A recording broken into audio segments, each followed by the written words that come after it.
दोस्तों, अगर आप भी अमीर बनना चाहते हैं तो इस किताब को जरूर पढ़ें। फाइनेंस को आसान भाषा में समझने के लिए ये किताब दुनिया की सर्वश्रेष्ठ किताब मानी गई है। इस किताब में अमीर लोगों के बहुत से सीक्रेट बताए गए हैं जिन्हें जानकर आप भी अमीर बनने की कोशिश कर सकते हैं। दोस्तों, इस बुक के ऑथर रॉबर्ट कियोसाकी हैं। इसमें उन्होंने अपने 2 पिताओं से जो कुछ भी सीखा था उसी के बारे में बताया है। उनके 2 पिता थे। पहले जो उनके असली पिता थे वो एक प्रोफेसर थे, फिर भी गरीब थे। उनके दूसरे डैड जो वास्तव में उनके दोस्त माइक के पिता थे, वो स्कूल ड्रॉप आउट थे लेकिन फिर भी रिच थे। ऑथर ने अपने दोस्त के डैड को भी अपना डैड मान लिया था और उनसे रिच बनने के काफ़ी गुण सीखे थे क्योंकि वो खुद भी रिच थे। तो चलिए शुरू करते हैं चैप्टर 1 से। दोस्तों, इस बुक में 6 चैप्टर हैं और चैप्टर 1 है the rich don't work for money. अमीर लोग पैसों के लिए काम नहीं करते हैं। दूसरा चैप्टर है व्हाट इज फाइनेंशियल लिटरेसी। लोगों को पैसों की शिक्षा क्यों दी जानी चाहिए। तीसरा चैप्टर है माइंड योर ओन बिजनेस। अपना बिजनेस करें। चौथा चैप्टर है the history of taxes and the power of corporation. Tax और कॉर्पोरेशन का इतिहास। पांचवा चैप्टर है द रिच इन्वेंट मनी। अमीर लोग पैसों का आविष्कार करते हैं। और छठा चैप्टर है work to learn don't work for money. सीखने के लिए काम करें, पैसों के लिए नहीं। आइए एक एक करके हर चैप्टर के बारे में जानते हैं। पहला चैप्टर है the rich don't work for money. अमीर लोग पैसों के लिए काम नहीं करते हैं। जब रॉबर्ट 9 साल के थे तब उन्होंने अपने दोस्त माइक के पिता, जिन्हें वो अपना रिच डैड मानते थे, उनसे पूछा कि रिच कैसे बना जाता है। रिच डैड ने कुछ बताने के बदले उन दोनों लड़कों को अपने स्टोर की सफाई पर लगा दिया और हफ्ते के सिर्फ 20 रुपये देते थे। कुछ ही हफ्तों में रॉबर्ट निराश हो गए और छोड़कर जाने लगे क्योंकि इतनी मेहनत करनी पड़ रही थी और वो भी इतने कम पैसों में। तभी उनके रिच डैड ने उन्हें पहला सबक दिया।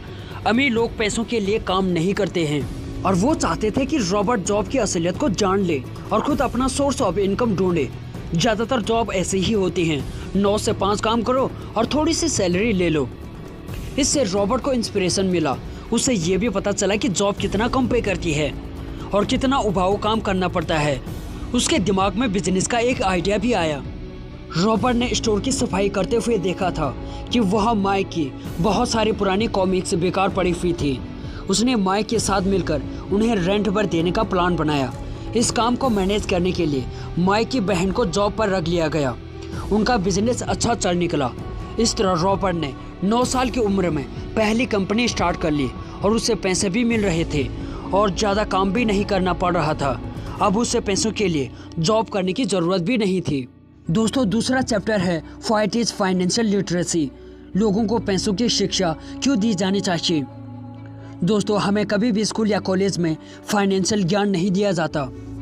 हमें सिर्फ रट्टा मारना सिखाया जाता है और अच्छे नंबर लाने के लिए बोला जाता है जिससे हम अच्छी नौकरी पा सकें। लेकिन कोई भी नौकरी हमें अमीर नहीं बना सकती है। बहुत सारे लोग डॉक्टर और इंजीनियर बनना चाहते हैं लेकिन वो 9 से 5 वाली रेट रेस में फंस जाते हैं।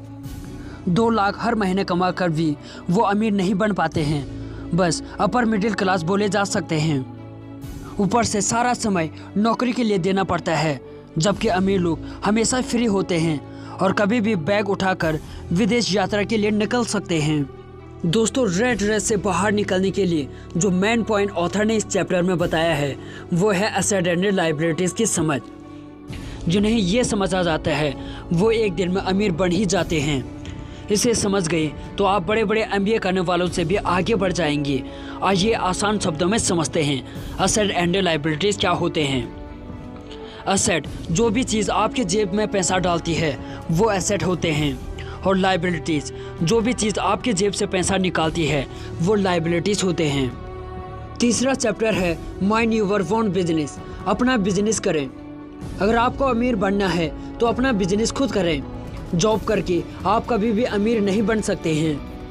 दोस्तों, चौथा चैप्टर है the history of taxes and the power of corporation. Tax और कॉर्पोरेशन का इतिहास। दोस्तों, अमीरों के पास टैक्स से बचने के सीक्रेट तरीके होते हैं, यानी कि कॉर्पोरेशन या कंपनी बना लेते हैं। सरकार कंपनी को बहुत सी रियायतें देती हैं। मान लीजिए किसी को कार लेनी है, वो उसे अपने नाम पर नहीं लेगा बल्कि कंपनी के नाम पर लेगा। इससे उसका टैक्स नहीं लगेगा और घर भी कंपनी के नाम पर लेगा और वैसे ही विदेश यात्रा पर जाना हो तो उससे कंपनी के नाम की ट्रिप बताकर कंपनी के अकाउंट में डाल दिया जाता है। तो दोस्तों, इसी तरह अमीरों के पास बहुत से तरीके होते हैं और फंसता कौन है? मिडिल क्लास वाले।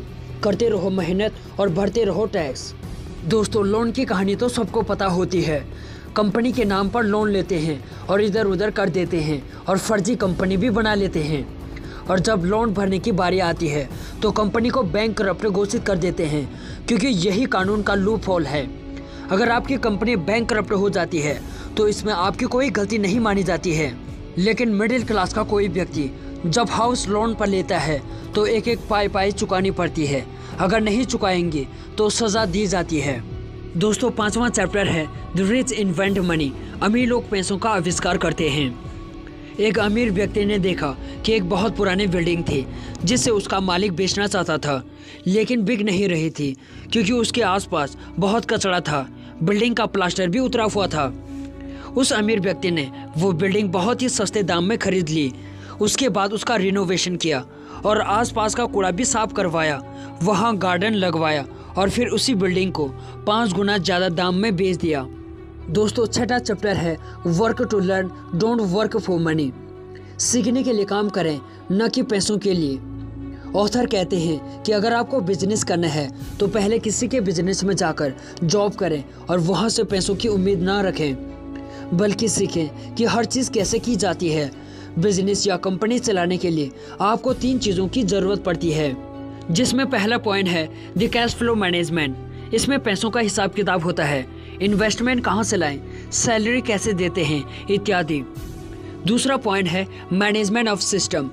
इसमें अलग अलग डिपार्टमेंट को मैनेज करना सीखना होता है, जैसे प्रोडक्शन, फाइनेंस, मार्केटिंग इत्यादि को।